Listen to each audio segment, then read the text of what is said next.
All right. Good evening, everybody. My name's E.R. Anderson. I'm the executive director of Charis Circle. Charis Circle is the nonprofit programming arm of Charis Books, and Charis Books is the South's oldest independent feminist bookstore. We have been lesbian owned since 1974, and part of why we are so excited to be here with Kristen Arnett and Bryan Washington tonight is June 1st.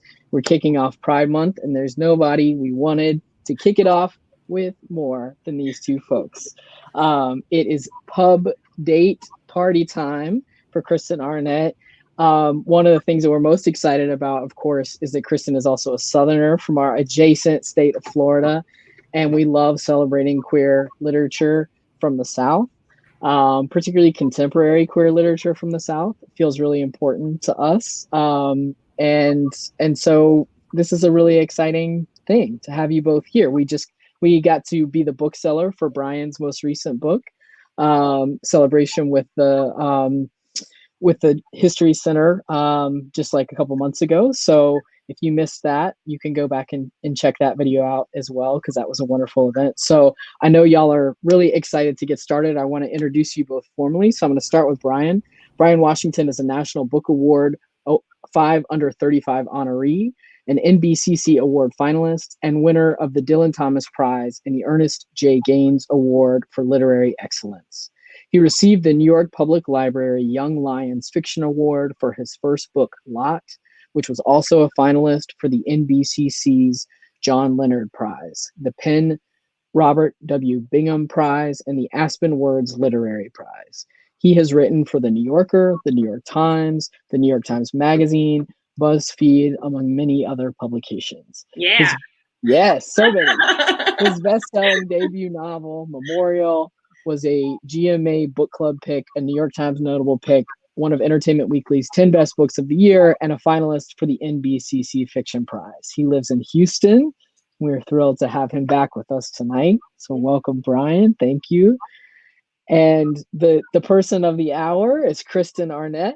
She is the author of the New York Times-bestselling and Charis bestselling, Mostly Dead Things, and the story collection Felt in the Jaw.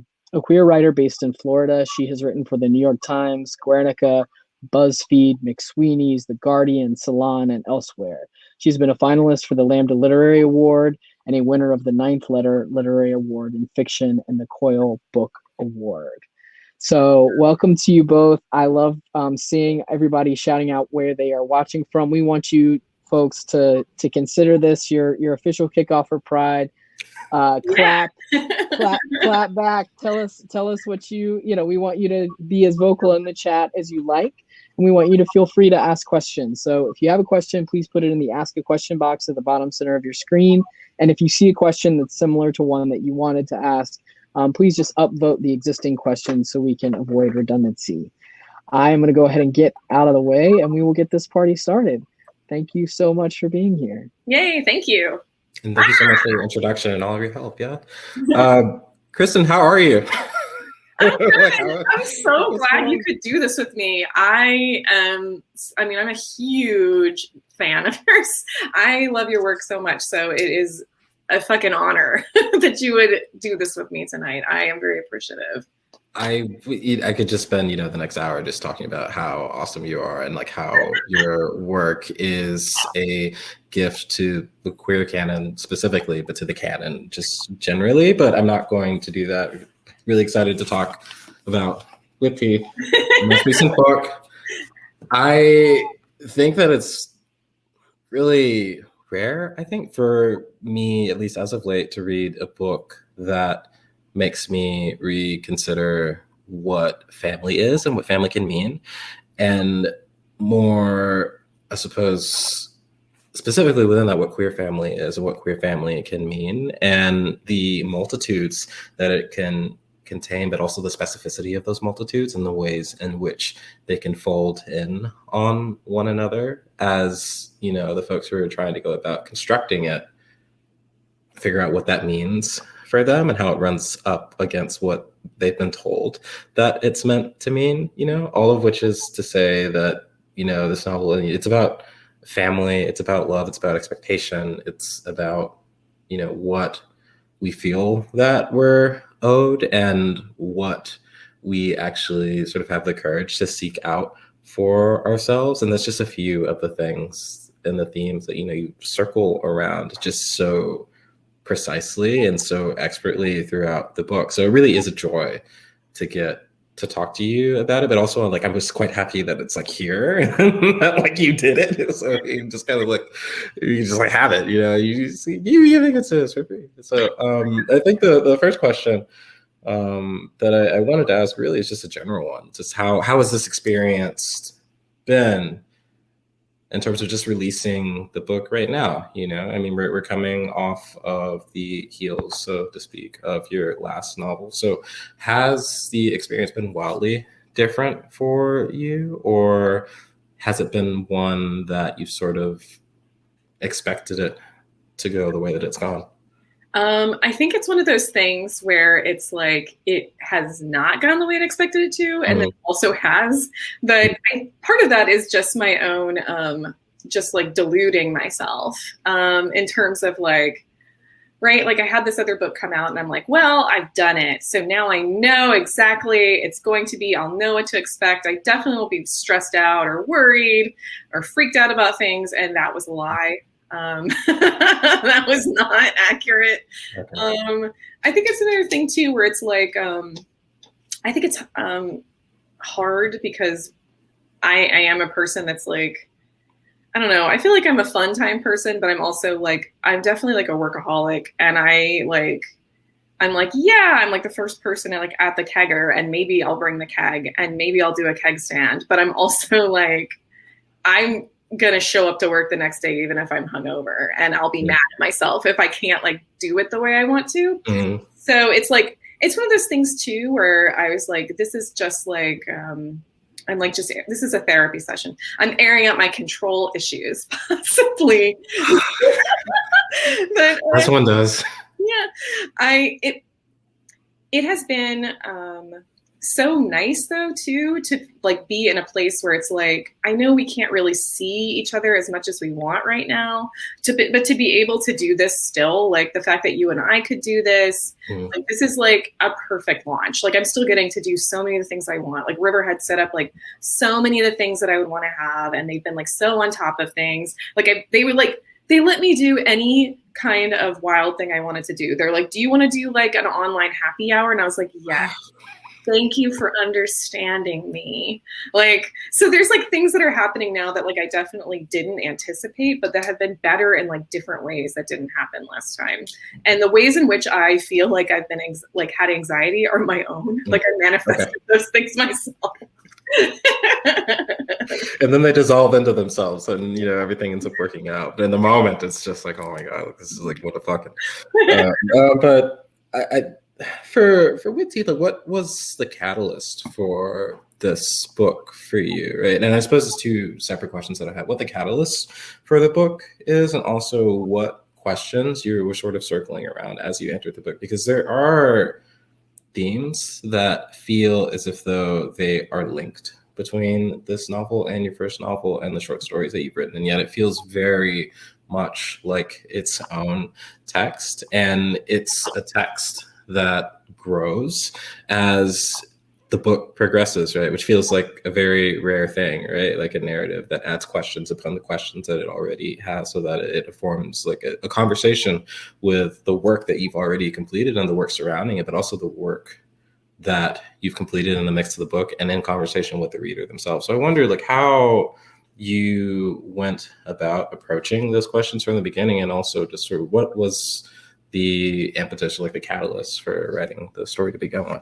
Yeah. I think that because for myself, it's good to hear that they feel they're touching each other. Mm-hmm. I do think the things that we are drawn to as readers or as artists, they manifest in our work in some kind of ways. And the things that I'm constantly drawn to, as a writer and as a reader, are Florida, and how queerness sits inside of Florida, very much the messiness of families, and what those look like, the different ways that they can fuck you up.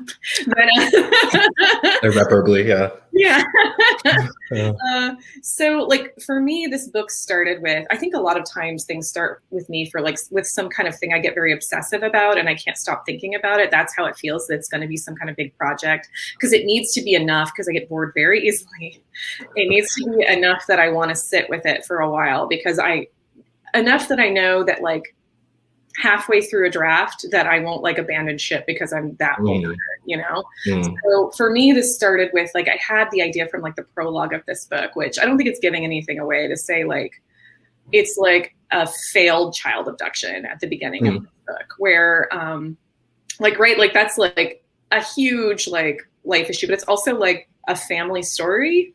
And so it became this kind of thing where I was thinking a lot about like, everybody in a family is an unreliable narrator. Everybody in a family like shares a lot of the same stories. Like so often, even though the stories touch each other, that they migrate away, sometimes coming back and touching kind of like a helix in a kind of way, right? Like where it's like, you know, like here's where my story touches yours, but this is where we like differ, like kind of twain off. So in that particular part up at the front, I was like, I saw that scene happening so much. And so much of that was like, I could see Sammie as like a person who like has like, even in this, like, it's a scene that happens like in less than 10 minutes, right? Like she's at the park with her child, you know, she looks away for a few minutes to go to the car and put some of their shit in the car, and then looks back, and then all of a sudden she's like, oh, my kid is walking off with someone, you know? And in this like less than 10 minute span, maybe like what that looks like, the kind of like thoughts that race through, or like how you're not thinking and things like that. And then also her reaction to it felt very important to me. And like how she experienced going through that, being like her experience of what was happening was my child wanted to get away from me. You know, this kind of thing where she was like, what does that feel like? And like so much of like feeling like I feel like so many eyes on me all the time. And in terms of like, right, because like Florida is like very much a red state. Our government's like extremely conservative and doing. That's a whole other conversation, but like doing a lot. Same boat. Same boat here in Texas. So it's like one of those things where I was like, okay, so you feel a lot of eyes on you that are like knowing, like, right, like watching you, waiting for you to fail in these kinds of specific ways. But then also to feel like a lot of pressure at the same time of being like queer people being like, I can't like mess up in these kind of ways, or I feel like a lot of eyes in another way, which is that like, if you don't do well, if you're not perfect at this, then it fucks it up for everyone else, right? Like, because you're going to be a representative of what that means. And that's like a lot of pressure. Like the idea that like, I mean, I think being like a parent is like a lot of pressure, but then there's like, okay, what does it look like to have so many eyes on you? And then also to be like, maybe you're just kind of shitty at it, you know? I was just like, you know, like there's like so many things that like people aren't great at. I'm myself included. I will include myself into this. I mean, I'm so good at so many things, but like, I don't know. I just like, I see this as a book that's like the catalyst for it was like, I really, really, really like writing about like daily lived experiences of queer people. And so many like daily lived experiences of people in Florida have to deal with like, right, like things inside of a household and what those look like. So I was like, I want to write a story that is about like someone who it feels like life is getting like progressively more claustrophobic. Like life is like, they feel like community has left them, like queer community, which is so important, like in such a, like a lifeline, and like feel like that's kind of deserted them in a kind of way. So I feel like the impulse was this, like, was Sammie in this moment, but then it became this thing where I was like, I really want to tell a story about how like things build on each other and how it's so easy for things to just kind of self-destruct in a toxic kind of way.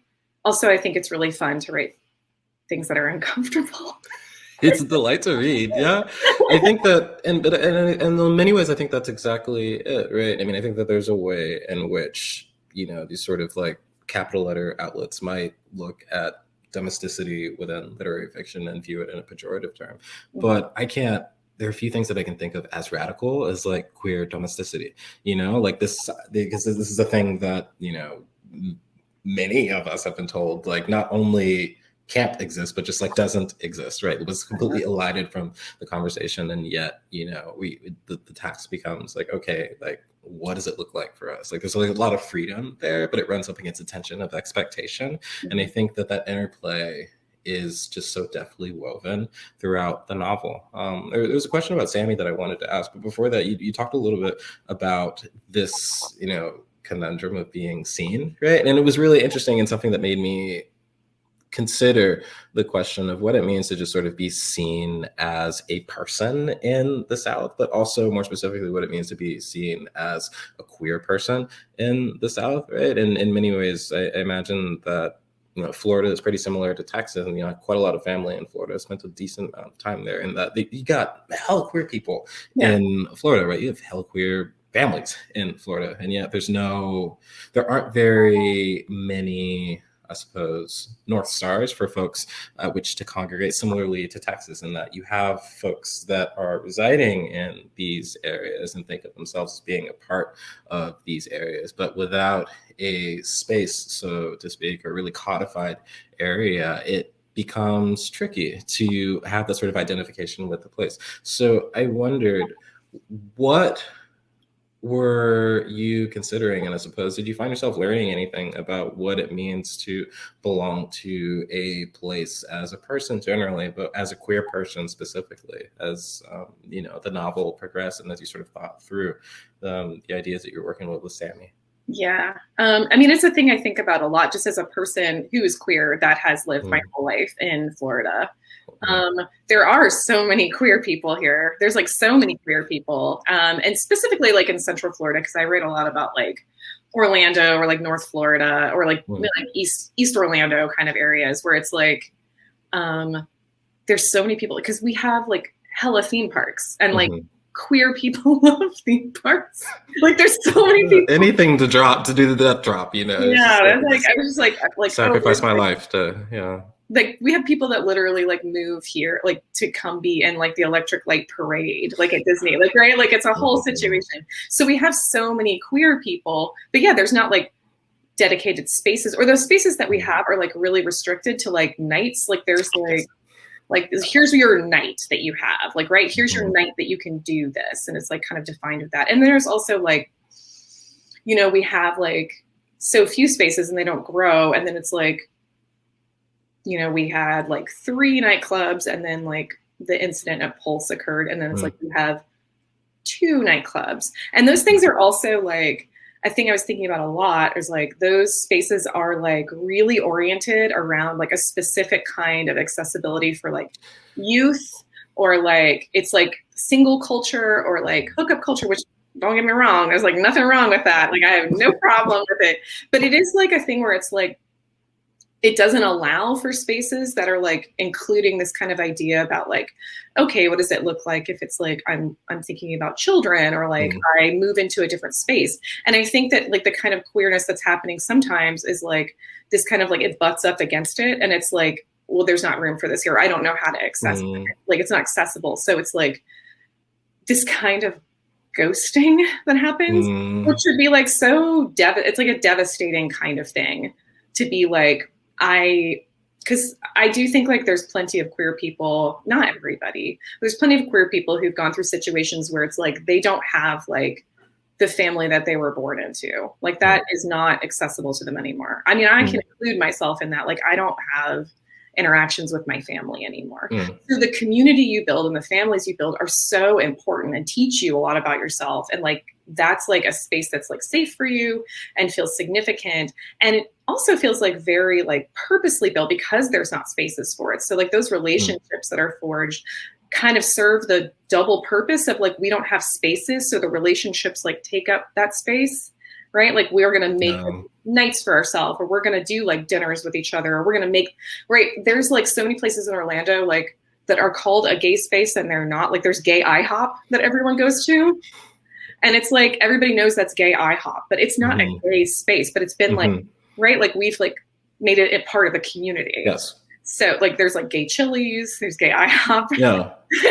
So it's like, it's spaces where it's like, we've made these like queer spaces, but then like, what does that look like when it's like, there's not another thing too is like we look at other queer people like as we're coming out and like coming into community to know how we're supposed to act, right? Like there's a reason why like everybody else is like every lesbian has watched the L Word. Like even if a lesbian doesn't like it, they're like, I know what it is, you know? So it's like, but there's like, because it's like I'm looking for myself and I'm trying to figure out some kind of way to be. And so like I think the same thing happens like in queer community. We're looking for other queer people so we can kind of mirror or model or understand through this like kind of secondary adolescence or secondary like kind of reckoning with ourselves. And then like there's not like a thing to look at maybe all the time in terms of like Orlando of like, okay, now I'm a gay person with a child. There's not that. And if I don't have community, who do I have to model myself after? Like this kind of like heteronormative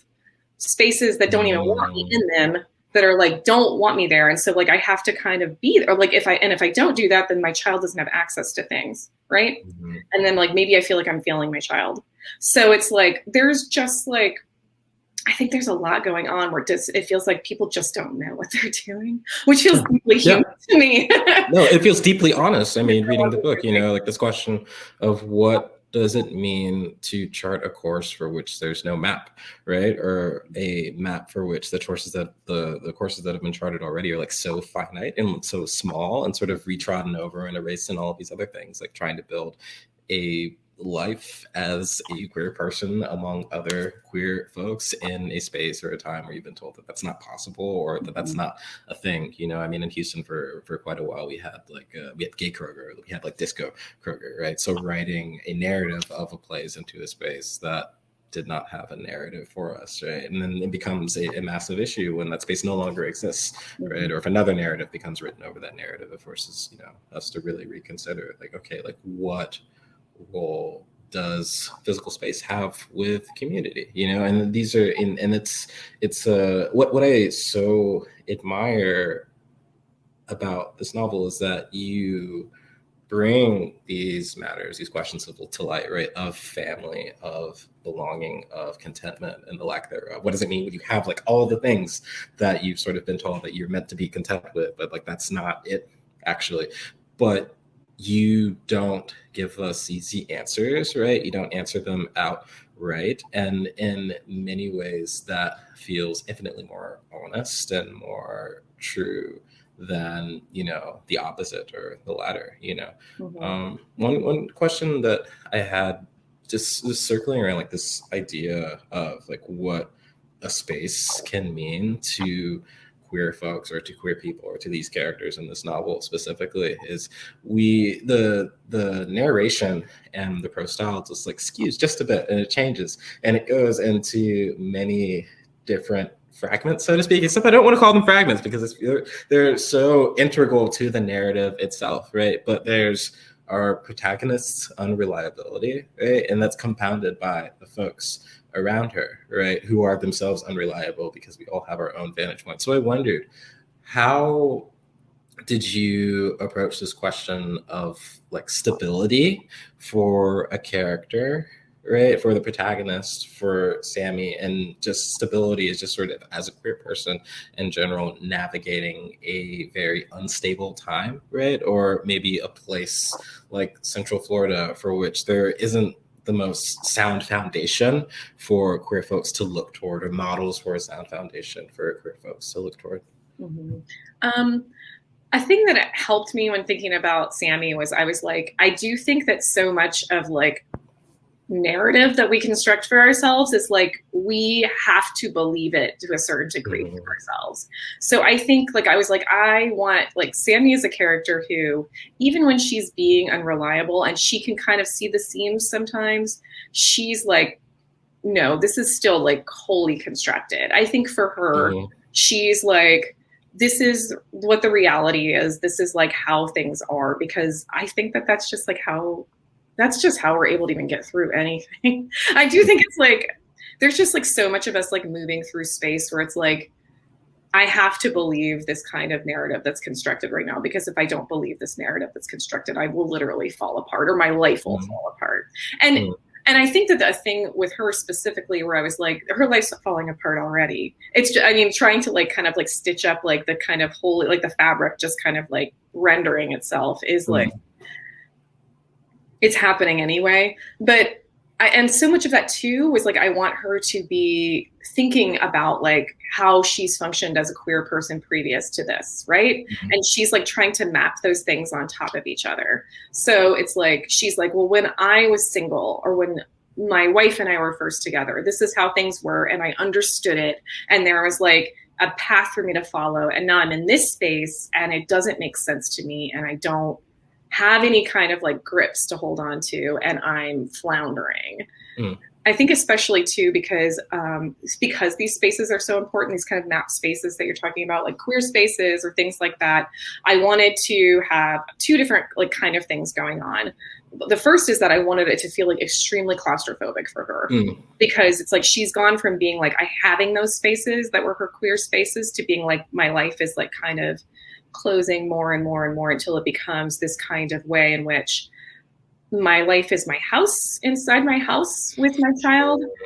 It's being inside the car and moving inside the car from one location to the next and watching like Florida pass by through the windows in a kind of like smear, like, right? Like I can kind of see places that I used to go, or things in my life that I've had like touches to, but I'm just like going through it so quickly. And then getting to something that's not even necessarily for her. It's like for her child, like, okay, I'm at swim practice. Okay, we're dropping you off at school. Okay, we're going to therapy. Okay, we're going to the Publix. What are we doing? And then going back home and then doing those things again. And what that means, like when your life becomes this kind of small, makes itself smaller and smaller and smaller, when you feel like you have no space for yourself inside of it. And the other thing too, that I wanted there to be was, I wanted there to be, when she does touch queer spaces, have a memory of how it should be, but that's like actually not accurate about how that was. I wanted her, so I was like, it felt extremely significant for me to have her like spend time in that lesbian nightclub that night, and how she's moving through it in a way that she's floundering, because she's like, I remember I'm supposed to be like this, or I have to be like this. And as she's there, she's not seeing what's actually in front of her. She's not taking social cues from anyone. She's like violating boundaries with people like left and right. And I was like, this is like a thing too, where it's like we construct like a queer narrative for ourselves sometimes too. Like this is what this is. There's like a reason that there's all these kind of like cliches like within stuff. Like there's like like lesbian cliches about like U-hauling or like turkey baster or like, you know, like different things like that. And I was like, because we allow ourselves to kind of fall into them, because it feels like a kind of history for us in these weird ways, that like it like makes it like, because nostalgia is like a dangerous animal for things. So it felt like important to have her like have false memories of space, or like what those spaces were, and like access them in ways that like didn't lay over each other, that felt like it should be like a clear, like they should lay neatly, but it's like, no, she's not like seeing them as they are. So I don't know. It felt like she has to believe it enough that she thinks it's real, but also like maybe a little bit she knows that it's not, but it's not okay for her to understand. Like she can't be like, it's not okay, right? Like she'd rather just kind of do something to self-destruct than actually like interact with like whatever's going on, which is messy and fun. No, it's extremely fun to read. I mean, that temptation of living in a memory, or having that memory serve as a sort of home, you know, it feels very honest that oftentimes that temptation can override experiencing the thing as it actually is, right? Like in seeking some sort of stability, and like, oh, okay, like this is how this bar is, this is how I'm meant to be, like this is the way that all of these things are, even if that's not the reality. I mean, it's a way of creating comfort, you know, deeply misguided in this particular instance, a way of creating comfort. And, you know, just having to subvert that or having to go against that can be very difficult, can be very tricky. Something that I so admired about the novel is the way that it approached queer relationships, right? I mean, I think that there's a way in which if you have a queer couple in a piece of contemporary media in the States, they are just sort of like the P flag couple, like and everything is bright, or they are just like the absolute Sith and not meant for one another. And yet you have created a couple and many different partnerships in which, you know, the relationship oscillates, right? Like the relationship is a relationship, right? Like power dynamics are visible and they move back and forth, right? There isn't really a good person, so to speak, or a bad person. They're just sort of people trying to navigate their shared proximity with one another. And it read beautifully, right? But it also read and reads as something that I was like, oh, like this is like really fucking difficult to like pull up from the page. Or I was like, I don't really know how she did this, so I hope I get to ask her. So now I get to ask you. So what was the experience like of writing the relationships between queer couples over the course of the novel? Yeah, that was, it felt important to me to have it be this kind of thing where it's like, it's just not, because I just think it's like the norm of like any kind of long-term relationship. And it doesn't have to be like a romantic relationship, right? Like even like with family members or with like friendships, like there's like a level of intimacy that goes long-term where it's like, right? Like people take each other for granted, or like we start to do that thing where we already know how the person is going to like behave or speak. So we just assume that they're going to do that thing. And like, it's not like a fair way to behave with like another person in your life, but I think it's like deeply human in this awful way. So in writing this like relationship, I'm like, what does it look like when it's like, you obviously like love each other, but also like you don't like each other. You know, and that I think that is like, just to me feels like how a lot of things work, where it's like, I relate to that very much more so than the kind of tidy look at like what, right, like the kind of like rose-colored glasses of like when a relationship's starting out. I mean, I love to read that stuff. Like I do like to read it. Like I'll be honest. Yeah, like, it's fun. Yeah. I mean, it's like, oh, that's so romantic, or oh, that's so fucking hot. You know, like I want to see like the stuff that's like right up front because it's like very fun. But also it's just like, I think we understand that as people, like, you know, like that's the kind of like stuff that happens up front. Like, and then what happens like 2 years later when it's like the stuff that's like kind of cute or you thought was cute. Like, oh, when they do that really weird thing where they make that noise or they suck their teeth, where that stops being like a cute thing and it starts being like, wow, that's actually really grating to me. Like this is like a problem. Like we the things start like layering on top of each other, like the deeply human things where it's like, and I think especially when you like, if the idea of like bringing like a child into a space too, and then it becomes like, for these like two women specifically, there's this idea where like maybe the power dynamic felt more manageable between the two of them previously. And I think this is lots of households, but when a child is introduced into it and then like childcare is introduced, like there's no like frame of reference to look at. And like, what is like the frame of reference we have is like quite often like where it's like, well, one of us is going to like fall into a role of like, well, I'm like the kind of like provider in this kind of way. And what does that look like? And what's your required duties? Well, I'm bringing in like, you know, the kind of money into the household and you're supposed to be holding up your end, or what does that look like? And like, when you introduce those kind of power dynamics into a relationship, you know, it introduces a lot of other crap into a relationship too. Like it affects your sex life. It affects like your relationship with your kids. Like it affects your relationship with friends. Like it affects your like relationship to yourself and like what that looks like. So it felt significant to me moving through the narrative to also be like, take into account the ways in which like the little ways that we like hurt each other, like make each other bleed in little ways, but that we allow them to kind of scar over. And then we build on top, like we make each other, like we build on top of the scars until it's like a thick callus that you don't feel the stuff that's like, we should have handled like previously, like a long time ago. And then it's gotten to a point where there's like, right, like a kind of like a lot of dysfunction happening. But we have like not dealt with it for so long that there's really no kind of recourse. Like there's just no way for us to have some kind of like actual conversation about it. And I don't know, that's fun. I don't know, it was like, it's really fun. I mean, it's also, I mean, it felt to me like it just like a shining star of a novel about communication, you know, and you know the mishaps of what can develop when you have a lack thereof, right? Or perhaps when folks are saying the exact same thing but at different times, right? Or if they're saying exactly what their partner or their family member or the other person in their life wants them to hear and wants them to intuit, but maybe it's not the language or the frequency that they wanted to receive it. So it ends up being a bit garbled, you know?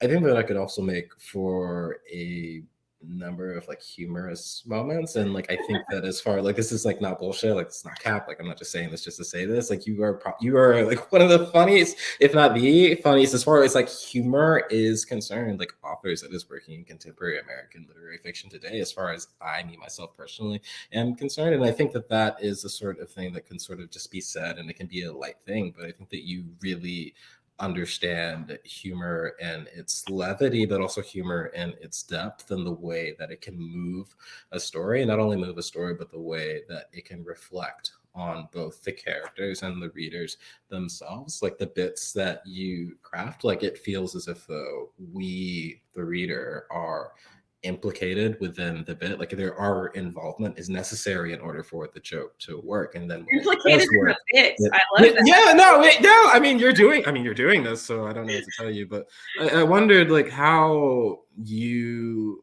found how you wanted humor to work in this book as you were drafting it.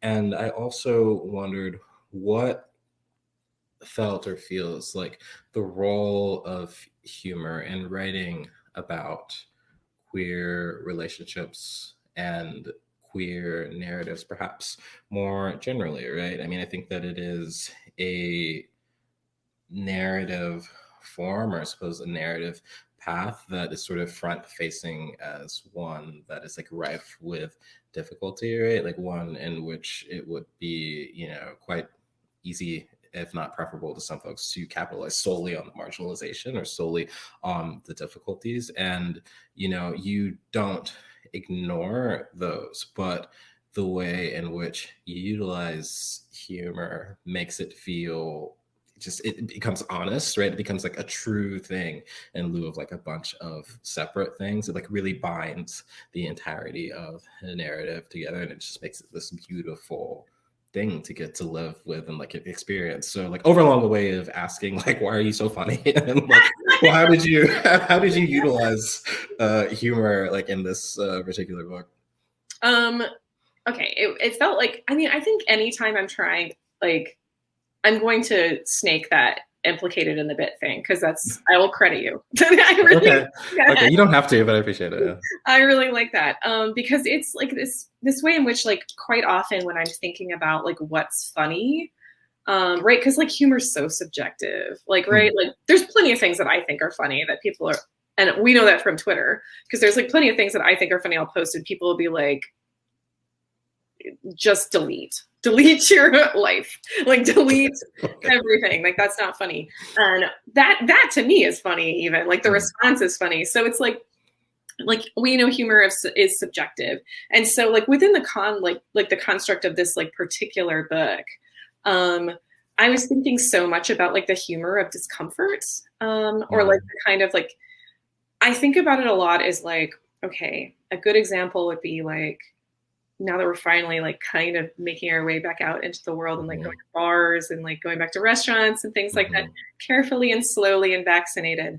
The before times when you'd be like at a bar and you'd be like listening to like some awful Tinder date happening, like first Tinder date happening next to you, and you'd be like listening at it, so deeply painful, like so painful that like you're like, but you're riveted. Like you're just like, this is awful, and I really am loving it. The kind of thing where you like go home and then you're like, I'm telling everyone about this awful thing I ever heard, right? Like where a guy like is like maybe like describing to his date like verbatim like every single thing that happened like in like every episode of Kids in the Hall or something. Like, you know, just something. Or like definitely when I was at a bar and a lady was like adamant that someone serve her like peanut grigio, like these like things that like occur where you're like, this is so uncomfortable, but like so beautifully, I could not have written it so beautifully perfect. And it's fun like to be a little bit of a voyeur of those things, of the discomfort, knowing that you're like, well, it's not happening to me, thank God. Yeah. But like, I understand it, and we've all kind of been there. This kind of like idea of sitting inside the discomfort. So I thought about this book a lot as like a way, I'm like, what's the most uncomfortable I can make a situation and still get some kind of like humor out of it, like, or like get some kind of like little glimmer of a joke myself as a writer, like what, like let's make like the, you know, like dinner party from hell, like let's make like right, like one of my favorite things I wrote that I actually laughed when I did it was like the kind of like cringy oh no of like, right, like sending like a sext or like some kind of like explicit picture to the wrong person, like this idea of like the deeply like curdling feeling in the body of like, oh no, like, oh no, or like over like the kind of like thing where it's like your friend is telling you about like a horrible date they had or like horrible sex that they had, and you're like, oh my God, tell me everything. I want to know everything about it. And so like for me, this book was like, I want to have like this kind of strange bird's eye view into these like horrifying like moments of being like, oh dear God, like that was the funniest thing to me, like for this particular book. And I was like, you know, that's not going to be funny for everyone because, right, like humor is subjective, and some like people don't like want to be like sitting inside of discomfort in this kind of ways, like, right, they're like scrabbling for the exit, they're like, let me out of the escape room, I don't want to be in here. But it was like really funny to me to think about that. And like in terms of like thinking about it in writing, it is like, you said this earlier too, and it's a way I just think about writing where it's like, how many different ways can I ask the question? Like I want to ask the question like 500, 5,000, like 5 million different ways until I finally figure out the right way to ask it. And that's what writing feels like that to me. And that's what like jokes feel like to me a little bit, or humor. And so in this book, I was like, I want to like continue asking this question about like, how much discomfort, like what is the right way to ask this? Like, where is the line? And so many times like the line is like, there's not a line, or it keeps getting erased. And maybe that's a little bit too of like the librarian in me, because I think that that's just how I think of writing because of like library work, like from reference work, which is like you're trying to figure out what people are actually asking you. People come up to the desk and they're asking you something, and your job is not to answer that question. Oh, I picked a pen. I was like, I feel like I'm sorry.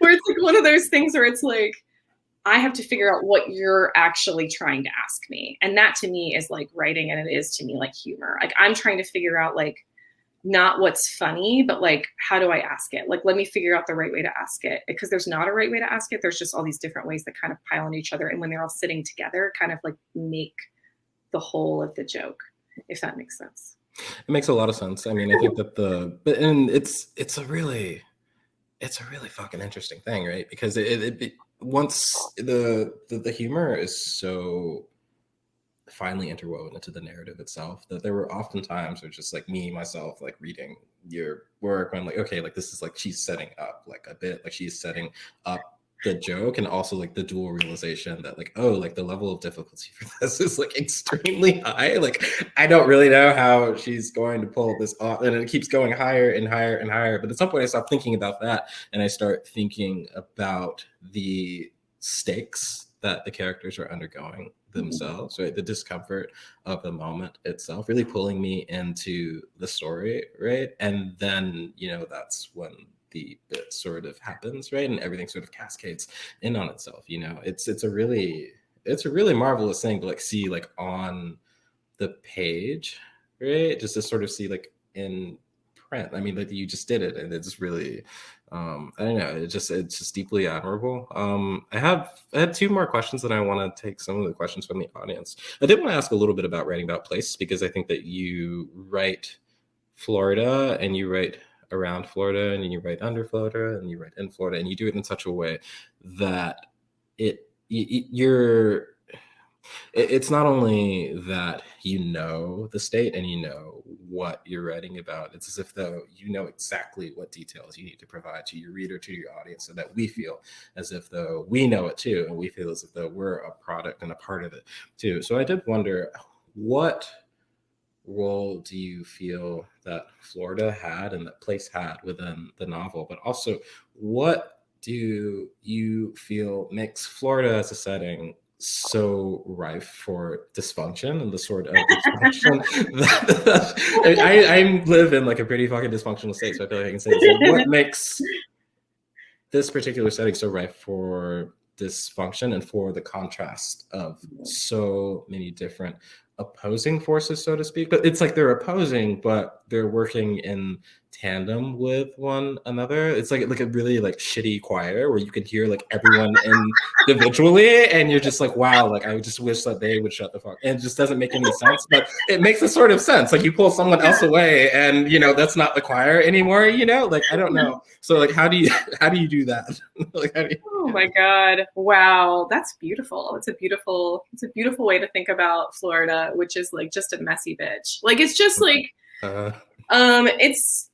Right. Like, it's like, I think that that's a really good way to think about it. I also think it's like a way to think about it where it's like it's the boundary crossing, like that's like in the book also is like, that's how Florida is. Like Florida doesn't really care. So I think that makes for a kind of chaos that feels like that maybe it's like that makes itself kind of like ready and ripe for the kind of chaos that lends itself to writing about, right? Like somebody calling 911 because they were out of chicken nuggets at the McDonald's drive-thru. Like we've all felt that feeling, but maybe we haven't called 911. But it's just like, I think it's because too, where it's like sometimes like Florida feels like consent in a way. Like I don't know, I'm trying to think out the right way to, because it's a place that touches you, like touches you whether you want it to or not. And some of that is just like the physical space of it, right? Which I know like you writing about like, Houston is like the same kind of thing, right? It's where it's like whatever is like the weather is like bearing down on you. It's like kind of like sometimes like oppressively bearing down, and sometimes in a way where you're like engaging with it in a way that's like very loving. It feels like a toxic relationship with Florida sometimes. Right? Or it's like my shitty sister, like, right? Or it's like I can shit talk my awful shitty sister, but like you shut the fuck up. Like you don't know my sister. Like that's my sister. Like don't talk about her.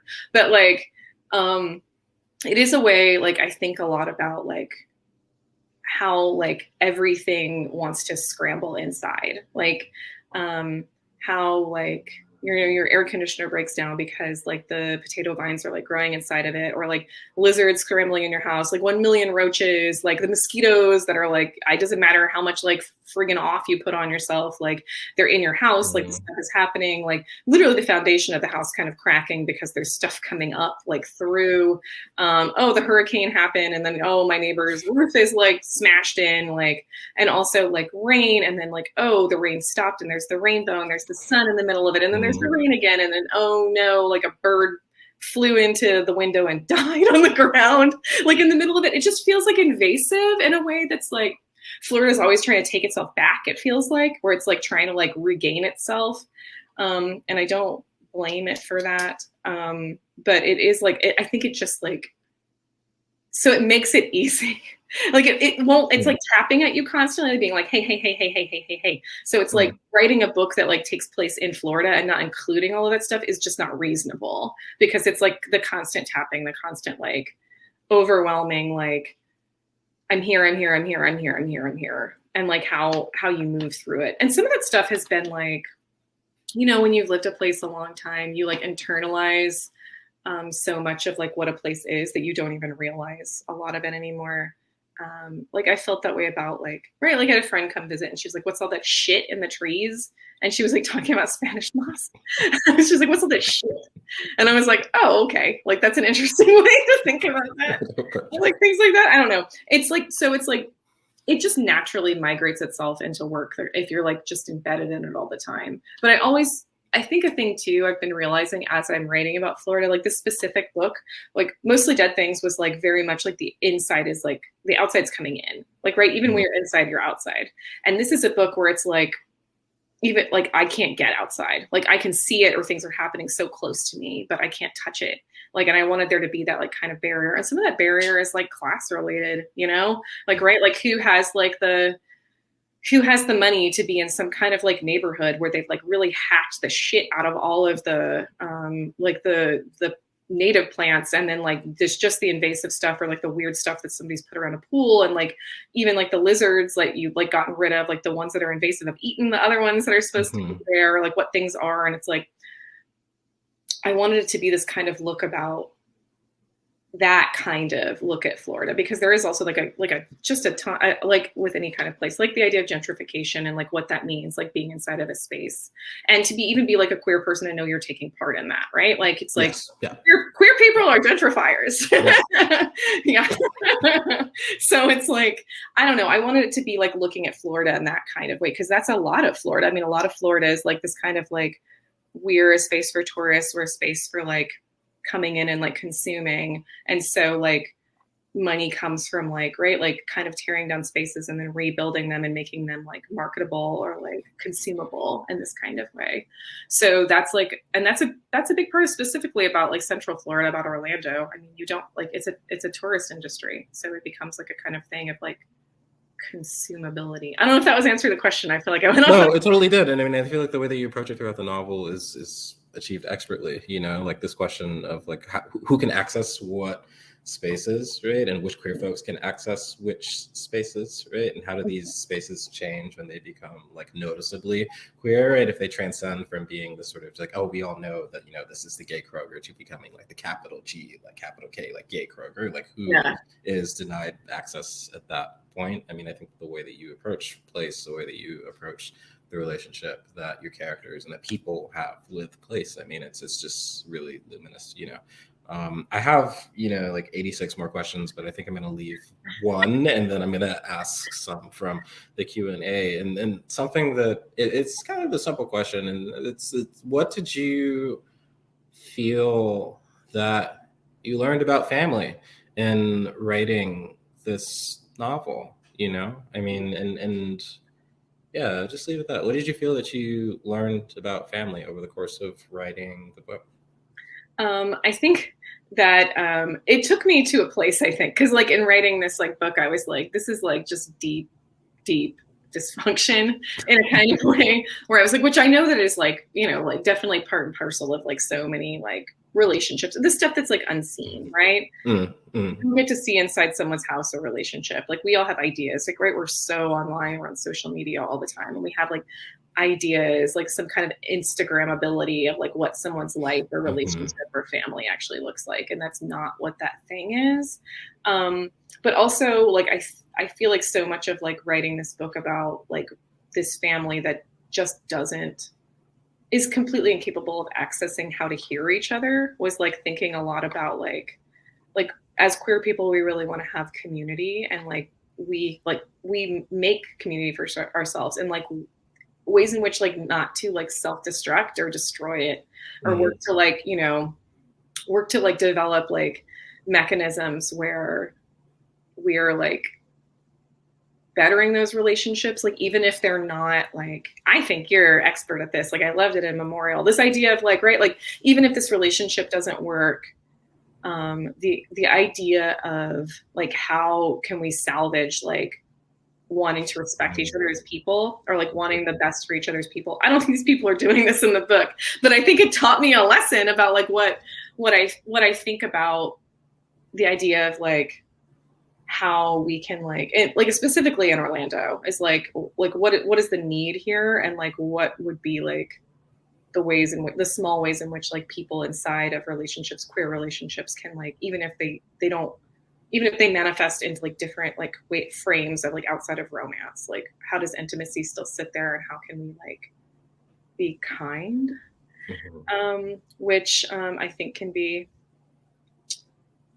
deeply difficult sometimes, to think about kindness when we like feel a lot of anger, or we feel a lot of hurt, or we feel like people aren't listening to us. Like I think kindness disappears like right away.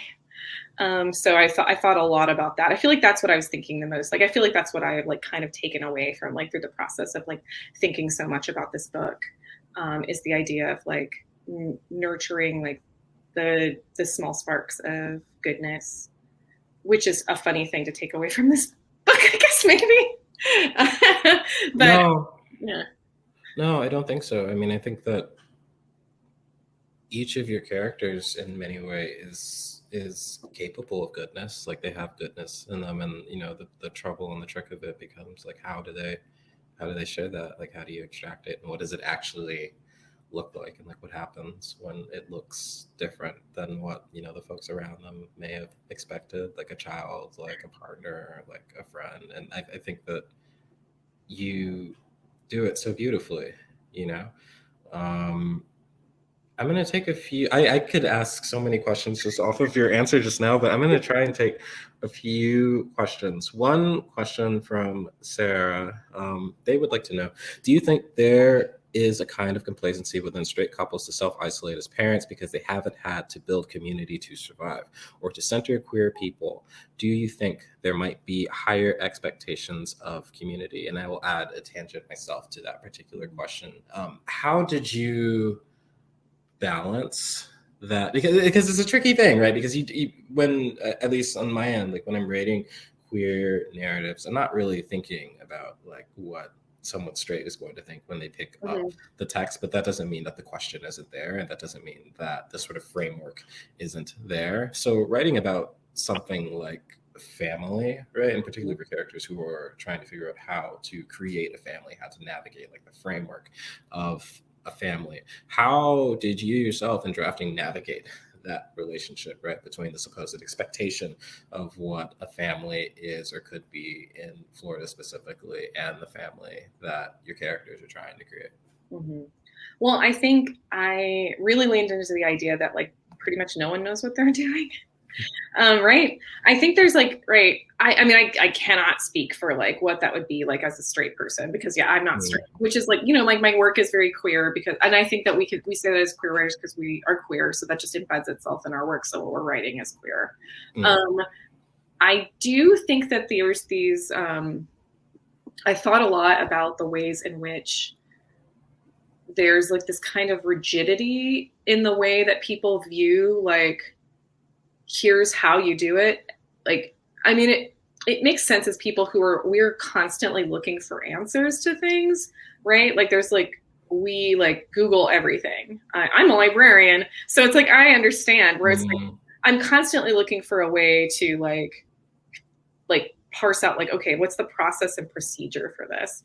And I think it's like a natural human instinct. Like that doesn't have anything having to do with being like queer or straight or any kind of like that's just feels like deeply human to me, to be like, I don't know what I'm doing and I need someone to please help me to know like what to do. So if there's like a thing put in front of you being like, well, here's like the blueprint, right? And like there's like this kind of compulsive way in which like heterosexuality is like, here's the kind of blueprint we have for you, right? Y'all can do the gender reveal. Then you're like gonna do the thing like with your kid where you like take pictures of them like when they're going to prom, like next to your daughter with a shotgun, you know, because this is like the blueprint of like what has like, you know, and that's like an extreme answer to that. But I think like a lot of that stuff bleeds into stuff, right? Where it's like you go into any place where it's like, here's like diapers for babies, and this one has like princess on it, and this one has like a little man or like something, you know, where it's like this kind of like gender things are like essentialized in kind of ways. But in terms of thinking about it in Orlando in times of like, okay, like have we thought about like, I wish that people would think about like parenthood more in terms of like community. I wish that that was the way that like more people thought about things. And I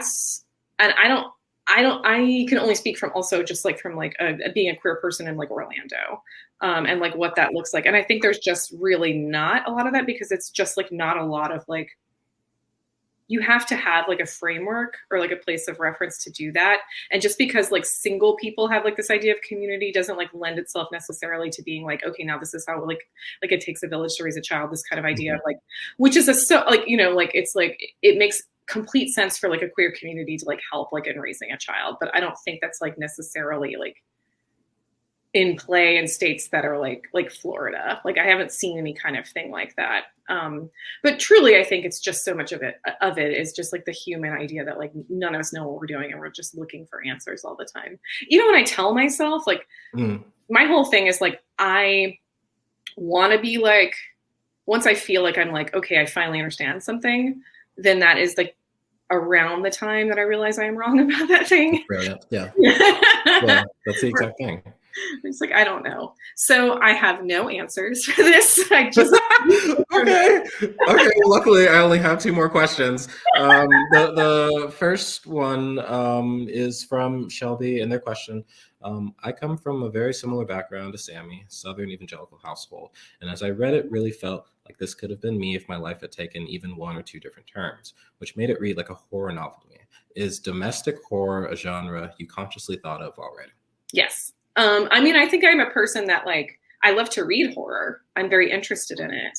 But I also think like, okay, let's like take any kind of thing. There's like, I'm going to use an internet example. You know, like when people take trailers of movies and they add different music of it to make it into something else, right? Like there was like that thing where someone made like the trailer to The Shining and they put like little buddy music over it. And then it's like a heartwarming story of a son and a father and his son. And then it's like that little bit, it's like, oh, if you'd shown that to someone or they're like, oh, it's like a heartwarming story about a father and his son. Or like, you know, like watching, like, I think there's one for like the movie Carol where they put like music over it, where it's like Carol as like a horror movie. So I guess what I'm getting at with that is like, it takes like just the tiniest like switch in perspective, like the smallest skew changes like how we interpret something, right? Or it's like, this is terrifying. Like the idea of like if we think about like giving birth in terms of like the movie Alien, right? Like it's like, oh, this is like a form of body horror. I'm saying like, I'm just like, you know, like there's like, it's so easy to just kind of flip it in a kind of way. I also think like the chaos of children, and I love like it's a beautiful chaos. I relate to it deeply as like a Sagittarius, like love it. Like I deeply relate to that kind of chaos, where it's like things that kids do are so weird and so like chaotic and so like messy and bodied and like extreme. Like, yeah, like kids bite each other all the time, right? Kids like love to. Thank you. My girlfriend put this horror cut of Troy, like of Carol. Y'all can watch this, where it's like, right, like just the way someone's viewing it. You know, if somebody's like, oh, little Johnny keeps biting everyone, it's just he's so ridiculous. But if somebody's like, oh my God, he's like eating people. You know, it's just the kind of like idea of like how someone is viewing it, like whose viewpoint is it that like kind of skews it just that little way in a direction that feels like that is the most effective kind of like scare to me. It's not like the extreme. It's the kind of like subtle like turn of the dial maybe. So yes, I was thinking a lot about that because I also think it's like very interesting, and I love body stuff. Like bodies are so weird, right? Like thinking about sex or kids or like, you know, just like ourselves or like, I don't know. I'm interested in all of those things. Like I'm very interested in puke, and we'll just like, you could put that, like just put that on my Wikipedia page. I'm very interested in vomit. I mean, you make it beautiful, like in the book. The last question that I think I have, and then something that, you know, I didn't get to ask, and something that, you know, I'll hope other folks we get to ask you more about it, is the way that you allude to the interiority of kids over the course of the novel, because that's a rare thing, right? Like in literary fiction or American literary fiction, oftentimes like the kid is just sort of like a void in of themselves, and you've like created a character, you've created a person, also a person, like a child that like progresses and like has interiority and like lives and grows, and it's really lovely and beautiful, and I'm excited for more folks to get to read that portion of the text and ask you about it. But the last question that I'm going to ask is from Carolyn, and they would like to know, what are your favorite scenes to write? Are there any ideas you haven't gotten to explore in writing yet that you want to? That is a really lovely question. Yes, I love that question. My favorite stuff to write, like I think it varies all the time. Like I do get like bored with stuff, but the stuff that I return to again and again is stuff where somebody who I'm writing into doesn't get the joke of what's happening or doesn't get like what's about to happen. That's always the stuff that's the most interesting to me. I love writing sex. I love writing sex because that's just like, and it's such a bodied thing, but it's also, it encompasses everything I like, I'm saying a lot about myself as a person. Like, it's like mess, and it's like fun, and it's like sometimes like not good or uncomfortable, or like, but quite often funny, and also usually involves like some kind of like, how did we get from point A to point B in this kind of situation? So I love writing sex scenes. That's like a thing that I just like, if I can work a sex scene into something, I am like delighted. I tried to, when we were like naming this book, because I had to rename the book, I was like running ideas past like my editor, like Cal Morgan, and I really tried to sell him one. I'm glad that it ended up being with teeth, because I think it fits. But I was like, what about scissoring? Like, do you think I could call this book scissoring? He said, I think that would sell. He said no, but you know, maybe in the future, title a book that. But I love to write sex scenes. I think a thing too I would like to write more of in the future is I'd like to lean more into like some stuff that feels like maybe a little more horror specific. I love the idea of like queering horror. I think that there's been like way more interesting stuff with that happening recently, just all kinds of people writing very cool stuff. But also just because I think that there's like ways that horror allows for like a lot of, or just like suspense in kinds of ways, like where that allows for like a framework of like, right, like you can fit like romance into those things. You can fit like tenderness or vulnerability or all kinds of things. Like I'm deeply interested in that. And so that's something that I'd love to write more about. So we'll see, but like, God, just let me write something. I mean, we're so if you would like to read a book that just beautifully overlays itself across the canvas of like what family is, what it can be. I'm talking about your book, like you're dying, but like I'm talking about your book. I was gonna but what family is and what it can be, of what domestic horror is, what it can be, of what sex is, what it can be, what communication is, what it can be, what it means to really just sort of make a life in the midst of a place, like a geographic place in a community where like you have to be the person to do it, to become the person that you want to be, and sort of messing up and trying over and over again. Please read with teeth. Like it really was a joy to get to read. And I think that, it's just going to be a joy to see more folks find the book, and for the folks that, come across it, the folks that need it to find the book. It's going to be a really big delight, but it can be a delight for you, viewer, right now, reader, watching it. So if you haven't bought the book yet, please buy it now. The lovely bookstore folks are going to pop in and tell you how to do that. But Kristen, it was the biggest honor to get to talk to you about your novel. It was a genuine pleasure. Thank you so much for doing this with me. I really think you're wonderful. Well. Bryan, that was such a lovely tee up. Thank you so much. I feel like I barely need to say anything. So folks at home, click this teal button to buy with teeth from charisbooksandmore.com. It really does help us when you buy your event books from the bookstore where you attend the event. We also are a nonprofit, and so if you would like to support us by making a contribution to our nonprofit, that is also a really wonderful way that you can help support this work. It helps pay for this platform, and also our support groups. We have multiple support groups for queer and trans kids. So if you'd like to know more about that, visit us at charisbooksandmore.com. We have an incredible June coming up, full of gay shit. So come hang out with us online. We are all of our events are still completely virtual, but we're partying it up all June. So please check us out. And the last thing I will say is that we're going to be adding captions to this, putting it up on YouTube, and we would love for you to share that link when it's live. It usually takes me about 36 hours to do that. You can also, of course, share this link with anyone who's just chomping at the bit to get it. But the more accessible link will be tweeted out in a day and a half or so. So thank you so much to both of you. I really just admire both of your work so much. And I, the humor is so hard to do. And I really agree with what Bryan said, that you're the best in the business. So we're so honored to get to celebrate this book with you tonight, and grateful to everyone at home for watching with us.